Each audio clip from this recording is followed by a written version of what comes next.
Zoom TV. Bonjour ou bonsoir, chers téléspectateurs de Zoom TV. Bismillah. Tainak, on va vraiment parler du match entre le Sénégal et les Pays-Bas. En tout cas, qui va bientôt commencer, peut-être dans quelques heures. Mais avant le match, en tout cas, nous, on va essayer de voir notre 11, le 11 de départ. Et par rapport à certains rumeurs sur ce que Aliou Cissé devrait classer. En tout cas, nous aussi, à mon avis, nous pouvons aussi nous donner notre point de vue. Et la dernière décision appartient à Aliou Cissé. Mais en tout cas, chacun est libre de donner son point de vue. D'abord, pour ce qui est de l'équipe nationale du Sénégal, comme tout le monde le sait, puisque aujourd'hui, tout le monde le sait, Ballo Touré est forfait. Moussa Ndiaye peut-être que ne va pas venir certainement à l'heure précise ou bien n'est pas encore arrivé même au Qatar. Je pense que ce qui est mieux, c'est de revoir la défense. La défense aussi, comme tout le monde le dit, hein, je pense que surtout au niveau de l'axe, Khalidou Koulibaly, en tout cas, peut être toujours dans l'axe avec Pape Abdou Cissé. Donc, Khalidou Koulibaly dans l'axe avec Pape Abdou Cissé. Mais sur le côté gauche, je pense qu'Aliou Cissé pouvait utiliser Abdou Diallo sur le côté gauche. Au lieu d'amener Abdou Diallo dans l'axe, je pense qu'il peut décaler Abdou Diallo sur le flanc gauche. Et Abdou Diallo, tout le monde sait aussi que c'est un joueur non seulement très talentueux, mais très technique. C'est un joueur, en tout cas, qui sait garder le ballon, et qui sait aussi utiliser le ballon à bon escient. Pourquoi j'apprécie beaucoup Diallo et son système de jeu. Diallo aussi, non seulement il est technique, mais Diallo aussi peut renforcer, surtout peut aider le milieu, mais peut aussi aider, en tout cas, son côté avec Ismaël Sarr. Si toutefois Ismaël Sarr jouerait par exemple le côté gauche, en tout cas, il pourrait faire de bonnes combinaisons avec Ismaël Sarr et pourquoi pas même les soutenir dans leurs actions offensives. Du côté droit, je pense que ça, il n'y a aucun doute, c'est Sabali qui pourrait occuper en tout cas ce poste. Sabali aussi, tout comme Diallo, respire la confiance. Tout le monde sait que Sabali, en tout cas Sabali, je dois dire que Sabali est l'un des rares joueurs au Sénégal. Je dois dire que depuis que Sabali est convoqué dans cette équipe, je n'ai jamais vu Sabali en tout cas décevoir dans un match. C'est la régularité, c'est l'assurance. Mais Sabali aussi, c'est en tout cas sa manière ou bien ses capacités d'apporter des touches offensives pour l'attaque. C'est pourquoi moi je respecte beaucoup Sabali parce que c'est un joueur en tout cas non seulement qui défend bien mais aussi qui peut apporter vraiment la touche de supériorité numérique surtout au niveau des actions offensives de l'équipe. Donc Sabali sur le côté droit, je pense que Sabali peut encore apporter beaucoup de choses à l'équipe, tout comme Abdou Diallo sur le côté gauche. Maintenant dans l'axe, comme je l'ai dit, il y a Koulibaly et Pape Abdou Cissé. Pape Abdou Cissé, s'il est dans les bons jours, je dois dire s'il est dans les bons jours, c'est un bon défenseur. C'est que des fois, lui son problème, des fois il peut se créer des problèmes tout seul quoi. Mais c'est un grand défenseur. Non seulement il a la taille, il a le physique, et puis aussi il est bon sur les balles aériennes. En tout cas, lui, c'est un grand défenseur. Mais son problème, s'il se calmait un peu, s'il en tout cas garder son sang-froid, et deux fois aussi, ne pas être négligent. Parce que quand on regarde le match contre l'Iran, le débordement où il y a un attaquant iranien qui a débordé et qui a centré. Et quand l'attaquant iranien marqué, en tout cas, il y avait Pape Abdou Cissé à 0 mètre. C'est parce qu'il n'a pas suivi l'action que le gars a pu quand même de la tête marquer le but égalisateur. Je pense qu'il doit se concentrer. Pape Abdou Cissé, il doit se concentrer beaucoup dans l'axe. Parce que l'axe, c'est vraiment c'est délicat. Quoi. Quand on est dans l'axe, c'est délicat. Parce que quand tu fais des erreurs, ça coûte cher. Quand tu fais des erreurs, en tout cas, il faut dire automatiquement, c'est des buts. Sans oublier aussi que Mendy aussi, je dois dire que c'est un défenseur de plus. Non seulement c'est un gardien, mais c'est un défenseur de plus. Parce que des fois, il peut arrêter encore des actions, en tout cas, spectaculaires. Donc, au milieu de terrain, si on finit la défense, on va au milieu de terrain. Au milieu de terrain, en tout cas, moi, je dis que Nampalis, il est très bon, surtout, en tout cas, comme le milieu défensif. Parce que Nampalis, il a toujours aidé notre défense quand même à sortir les ballons. Parce que quand il y a ces combinaisons avec Koulibaly, dès que Koulibaly a le ballon, lui remet, et lui, il va essayer de faire monter le ballon vers l'attaque. Je pense que Nampalis, en tout cas, c'est un joueur aussi très régulier. Hein, très régulier, lui aussi, il est technique. Hein. Quoi qu'on dit, non seulement il est physique, mais c'est un joueur aussi qui joue balle à terre, hein, qui est très technique. Donc lui, je pense qu'il peut apporter beaucoup à ce côté-là. On peut aussi voir Ganagui, même moi, bon, pour moi, à mon avis, hein, mon avis personnel, moi si j'étais coach, je sais qu'Aliou Cissé, c'est ce qu'il va faire. Il va faire jouer d'abord Gana Gueye au premier mi-temps. Mais si c'était moi, en tout cas, j'aurais préféré utiliser Pathé 6. Parce que Pathé 6, il occupe vraiment beaucoup d'espace au milieu de terrain. Il occupe beaucoup d'espace. Et non seulement il occupe beaucoup d'espace, mais il est physique. Mais aussi, c'est quelqu'un qui a des passes très lumineuses. Très lumineuses. En tout cas, c'est ça son point fort. Non seulement il est fort dans les balles aériennes, mais aussi, lorsqu'il a le ballon, il le pose sur terre et essaie de faire la distribution. Moi, j'aime beaucoup son style de jeu. Mais bon, je sais que certainement, Lucie ne va pas lui faire, ne va pas lui faire jouer comme partant. Peut-être il aura préféré Gana Gueye. Bon, ok. Bon, d'accord. Si c'est le cas aussi, Gana Gueye peut jouer, mais tout en mettant en tout cas Pathé 6 sur le banc de touche, qu'il pourrait remplacer lui aussi Gana Gueye. De l'autre côté, si on a Nampalis Gana Gueye, je pense que, à mon avis, moi, j'aurais aimé en tout cas mettre un Pape Matar Sarr au lieu de Kouyaté. Pour moi, Kouyaté ne doit pas commencer le match, en toute sincérité. Parce que Kouyaté, c'est un joueur, je dis, c'est un joueur de 20 minutes actuellement, à l'heure où on est là, dans ses rythmes de jeu. Et puis Kouyaté n'est pas trop technique. Hein. C'est vrai qu'il est physique et il peut vraiment, c'est un accrocheur, il peut en tout cas apporter des phases défensives, mais en tout cas, il n'est pas, sur le côté technique, il ne peut pas apporter grand-chose. Et dans ces matchs-là, pour commencer, il faut d'abord faire jouer un joueur quand même qui est technique, l'image de Pape Matar Sarr. Non seulement Pape Matar Sarr est technique au milieu de terrain, mais Pape Matar Sarr aussi pour nous apporter deux choses différentes et deux choses aussi utiles à l'équipe. La première chose, c'est quelqu'un qui frappe de loin. Ses tirs, ses frappes. Dès qu'il voit vraiment la position du gardien et qu'il a le ballon, il n'hésite pas en tout cas à frapper de loin. Et qui peut même aussi, ses frappes peuvent être dangereuses et déterminantes. Deuxièmement, Pape Matar Sarr aussi, sur en tout cas les balles de pied arrêtés, vraiment, je pense que lui, il est très fort en matière de coup franc ou en matière de corner. C'est quelqu'un qui peut jouer ce rôle, puisque actuellement dans l'équipe, on n'a pas vraiment quelqu'un qui sait le faire. Peut-être que lui, il est un peu mieux que les autres. Donc lui, sa présence au milieu, non seulement il est technique, il peut dribbler, il peut donner des passes, il peut vraiment même éliminer certains joueurs et aussi appuyer l'attaque dans la surface de réparation. Je pense que le duo Pape Matar Sarr, Gana Gueye et Nampalys Mendy d'abord pour le début, je pense que c'est logique. Maintenant, si le match va un peu loin, qu'on a vu la position du match, que si ça ne marche pas, il y a quelque part qui tourne pas. On peut aussi faire jouer au milieu de terrain. On a deux joueurs aussi qui peuvent jouer encore. Il y a Pape Gueye, il y a aussi Pathé 6. Ces deux joueurs aussi peuvent apporter du volume dans le jeu, dans l'équipe. Voilà. Donc, le milieu, je pense que les départs, on peut faire confiance à Nampalys, puisque c'est le départ, avant que les Néerlandais ne s'épuisent. On peut d'abord utiliser Nampalys, Gana Gueye et puis Pape Matar Sarr.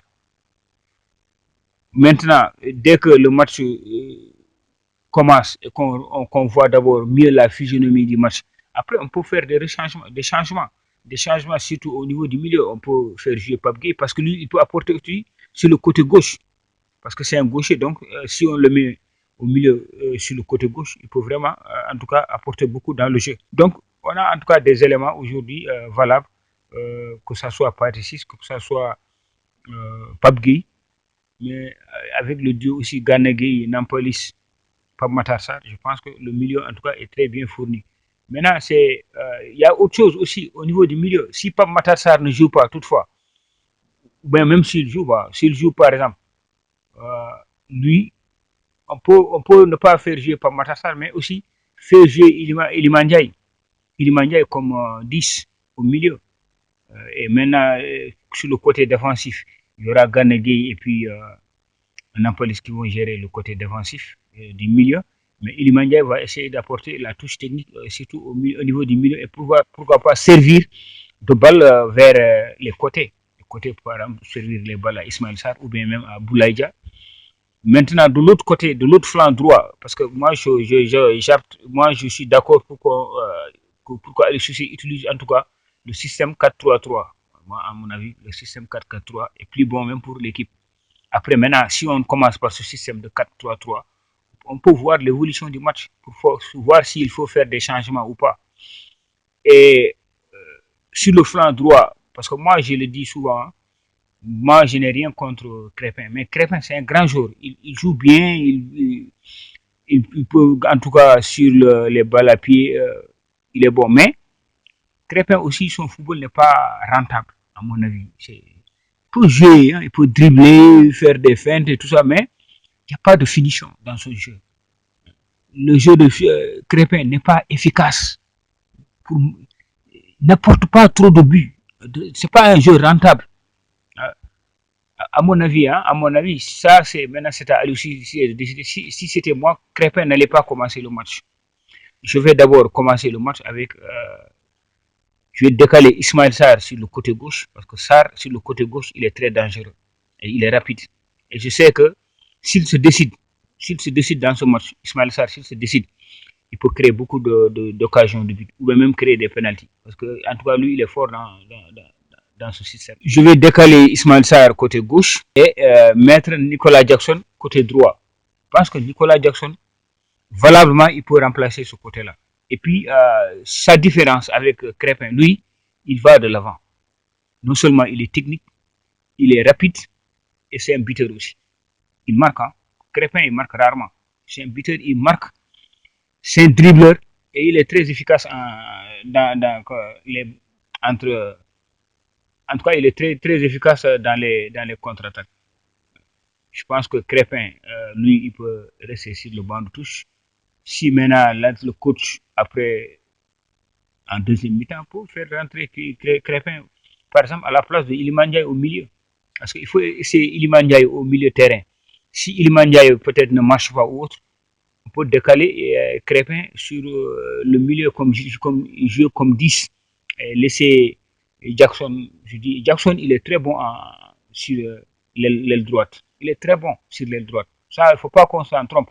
Actuellement, c'est le meilleur à ce poste. Et que Nicolas Jackson, c'est le meilleur à ce poste sur le côté droit. Iliman aussi peut être un excentré, mais Iliman, moi, si j'aurais été Iliman, je vais le mettre derrière Boulaïa comme second attaquant. Il va non seulement jouer ce rôle tampon-là entre derrière Boulaïa, mais aussi aider le milieu de terrain. Le milieu de terrain, il sera entre les deux milieux défensifs.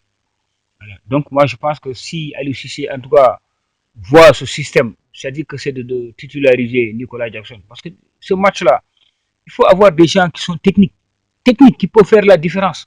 Et à ce niveau, je pense que Nicolas Jackson, sur le côté droit, je le dis et je le répète, il est techniquement meilleur que Crépin. Techniquement meilleur que Crépin. Crépin, c'est vrai, il sait jouer, il est truc, mais il n'a pas de finition, il n'y a pas de finalité dans son jeu. Et des fois c'est un jeu brouillon. Des fois, c'est un jeu brouillon. Je pense que Jackson, ce que je vois, ce que Jackson fait au niveau du championnat espagnol, peut le répéter ici. Je dis que ça sera en tout cas la révélation de la Coupe du Monde. Jackson peut être la révélation de la Coupe du Monde. Moi, j'ai vu beaucoup de vidéos de jeux de Jackson dans le championnat espagnol. En tout cas, c'est un joueur qui m'a beaucoup impressionné. Et je sais que si elle aussi se l'utilise sur le flanc droit et décale Sarr du côté gauche, le Sénégal peut faire très mal. Et maintenant, Boulaye aussi, c'est un jour, on voit, c'est un jour aussi qui est en train de se réveiller hein, et qui marque beaucoup. Si tu regardes son match entre le Sénégal et l'Égypte, le premier but qu'il a marqué, d'ailleurs, actuellement, il se réveille. Hein.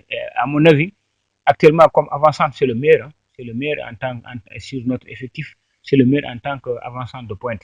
Même si lui-même, il n'est pas du tout un vrai avançant de pointe. Parce que des fois, il décale sur les côtés. Mais, c'est ça.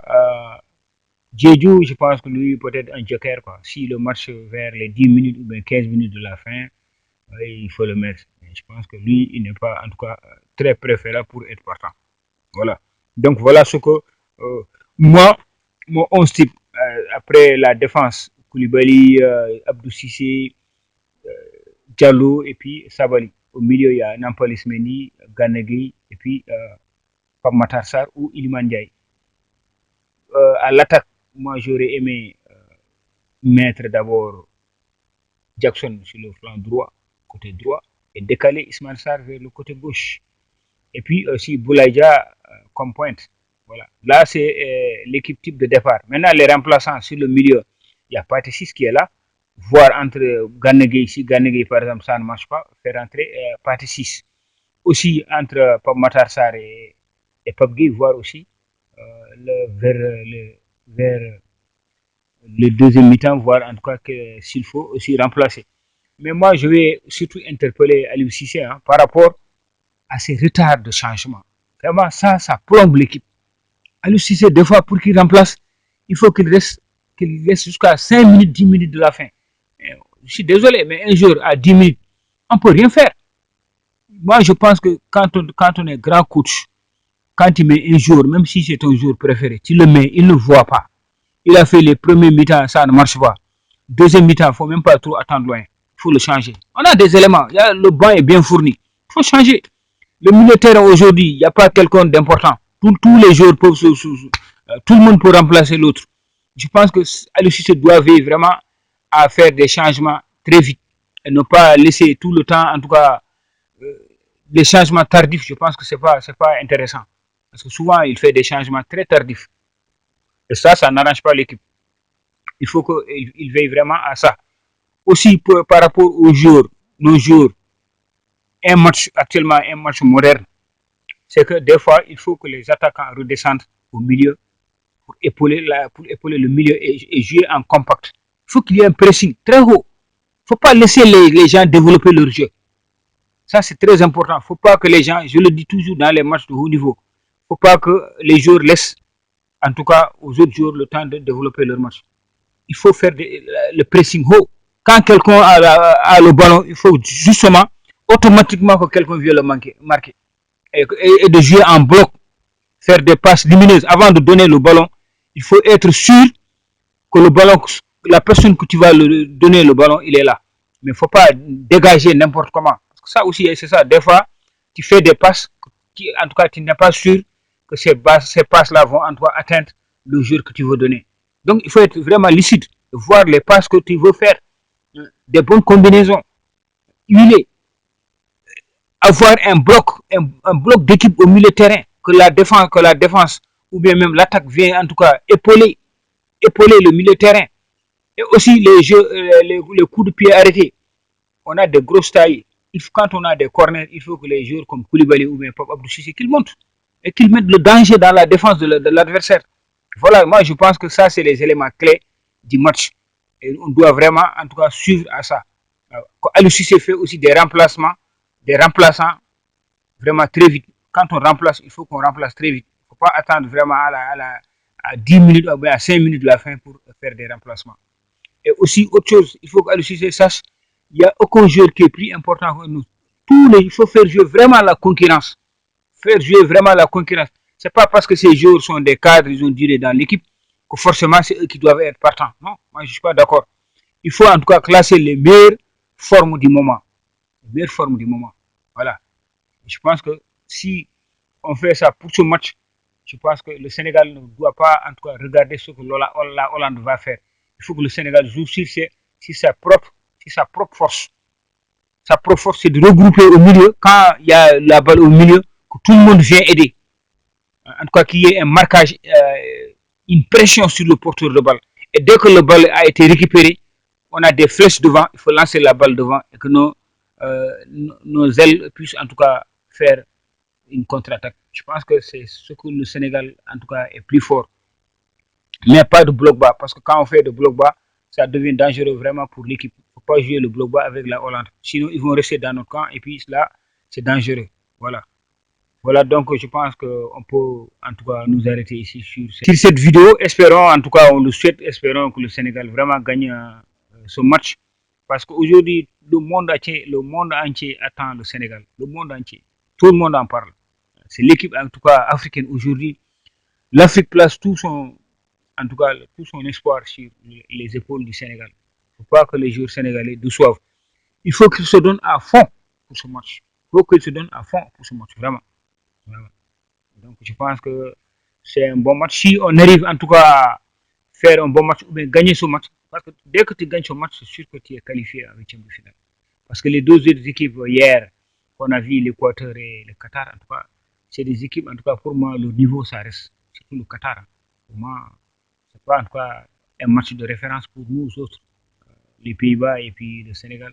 Je pense que si on arrive à négocier le premier match, en tout cas, on est parti pour en tout cas, aller en huitième de finale. Ça, c'est clair. Voilà, donc, merci. Nous, Yemfi. En tout cas, match boobu daal loolu laa gis ci comme 11 de départ. Merci.